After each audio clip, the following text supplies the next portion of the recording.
ಕರ್ನಾಟಕ ಮಾತೆ ನೂರಾರು ಮುತ್ತು ರತ್ನದಂತಹ ಕವಿಗಳಿಗೆ ಜನ್ಮ ನೀಡಿದ್ದಾಳೆ. ಅಂಥವರಲ್ಲಿ ಒಬ್ಬರು ನಮ್ಮ ಡಿ ವಿ ಜಿ ಅವರು. ಡಿ ವಿ ಜಿ ಅವರ ಕಗ್ಗ ಯಾರಿಗೆ ತಾನೇ ಗೊತ್ತಿಲ್ಲ?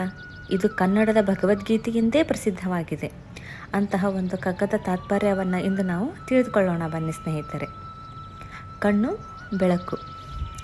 ಅರೆಗಣ್ಣು ನಮ್ಮದೆಂದು ಕೊರಗಿ ಹೊಲವೇನು, ಅರೆ ಬೆಳಕು ಧರೆಯೊಳೊಂದಿರಲಿ ಸುಖವೇನು, ಇರುವ ಕಣ್ಣಿರುವ ಬೆಳಕಿನೊಳಾದನಿತ ನೋಡಿ ಪರಕಿಸಿದೊಡದು ಲಾಭ ಮಂಕುತಿಮ್ಮ. ಅಂದ್ರೇನು? ಅರೆಗಣ್ಣು ನಮ್ಮದೆಂದು ಕೊರಗಿ ಫಲವೇನು. ಇಲ್ಲಿ ಅರೆಗಣ್ಣು ಅಂದರೆ ಅಲ್ಪಜ್ಞಾನ. ಜಗತ್ತಿನಲ್ಲಿರುವ ಎಲ್ಲ ಮನುಷ್ಯರಿಗೂ ಎಲ್ಲ ಜ್ಞಾನವೂ ಇರಬೇಕು ಅಂತ ಏನಿಲ್ಲ. ನಮ್ಮ ಬುದ್ಧಿಶಕ್ತಿಗೆ ಮತ್ತು ಜ್ಞಾನಕ್ಕೆ ಒಂದು ಮಿತಿ ಅನ್ನೋದಿದೆ. ನನಗೆ ಪರಿಪೂರ್ಣ ಜ್ಞಾನ ಇಲ್ಲ ಎಂದು ಕೊರಗಿ ಕೂರೋದ್ರಿಂದ ಏನು ಫಲ? ಜಗತ್ತಿನಲ್ಲಿ ಪರಿಪೂರ್ಣ ಜ್ಞಾನ ಹೊಂದಿರುವ ವ್ಯಕ್ತಿ ಯಾರೂ ಇಲ್ಲ ಸ್ನೇಹಿತರೆ. ನೆಕ್ಸ್ಟ್ ಲೈನ್ ಏನು ಹೇಳಿದ್ದಾರೆ? ಅರೆ ಬೆಳಕು ಧರೆಯೊಳೊಂದಿರಲಿ ಸುಖವೇನು. ಧರೆ ಅಂದರೆ ಭೂಮಿ ಮೇಲೆ ಅರೆ ಬೆಳಕು. ಇದರ ಅರ್ಥ ಏನು?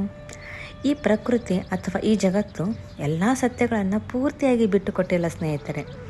ಇಲ್ಲಿ ಎಲ್ಲವೂ ಅರೆ ಬೆಳಕಿನಂತೆ ಅಸ್ಪಷ್ಟ. ಈ ಜಗತ್ತಿನಲ್ಲಿ ಎಷ್ಟೊಂದು ಗೊಂದಲಗಳಿವೆಯಲ್ಲ ಅಂತ ಅಳ್ತಾ ಕೂತ್ರೆ ಏನು ಸುಖ? ಏನೂ ಸುಖ ಇಲ್ಲ.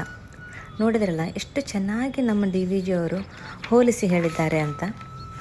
ನೆಕ್ಸ್ಟು, ಇರುವ ಕಣ್ಣಿರುವ ಬೆಳಕಿನೊಳಾದನಿತ ನೋಡಿ ಪರಕಿಸಿದೊಡದು ಲಾಭ ಮಂಕುತಿಮ್ಮ. ಅಂದ್ರೇನು? ನಮಗೆ ಇರುವ ಕಣ್ಣಲ್ಲೇ ಅಂದರೆ ನಮಗೆ ಎಷ್ಟು ಜ್ಞಾನ ಆ ದೇವರು ಕೊಟ್ಟಿದ್ದಾರೋ ಅಷ್ಟೇ ಜ್ಞಾನದಲ್ಲೇ ಬುದ್ಧಿಶಕ್ತಿಯನ್ನು ಉಪಯೋಗಿಸ್ಕೊಂಡು ಜಗತ್ತಿನಲ್ಲಿರುವ ಅರೆ ಬೆಳಕು ಅಂದರೆ ಎಷ್ಟು ಸತ್ಯ ಕಾಣಿಸುತ್ತೋ ಅಷ್ಟು, ಎಷ್ಟು ಜ್ಞಾನ ಸಿಗುತ್ತೋ ಅಷ್ಟನ್ನು ಪ್ರಾಮಾಣಿಕತೆಯಿಂದ ಆ ಸತ್ಯದ ದಾರಿಯನ್ನು ಸೂಕ್ಷ್ಮವಾಗಿ ಗಮನಿಸುತ್ತಾ ಅಥವಾ ತಿಳಿದುಕೊಳ್ಳುತ್ತಾ ಹೋದರೆ ನಮಗೆ ಯಶಸ್ಸು ಖಂಡಿತವಾಗಿಯೂ ಸಿಕ್ಕೇ ಸಿಗುತ್ತೆ. ನೋಡಿದ್ರಲ್ಲ ಸ್ನೇಹಿತರೆ, ನಮ್ಮ ಡಿ ವಿ ಜಿ ಅವರು ಯಶಸ್ಸಿನ ದಾರಿಯನ್ನು ಎಷ್ಟು ಸುಲಭವಾಗಿ ಹೇಳಿಕೊಟ್ಟಿದ್ದಾರೆ ಅಂತ. ಧನ್ಯವಾದಗಳು.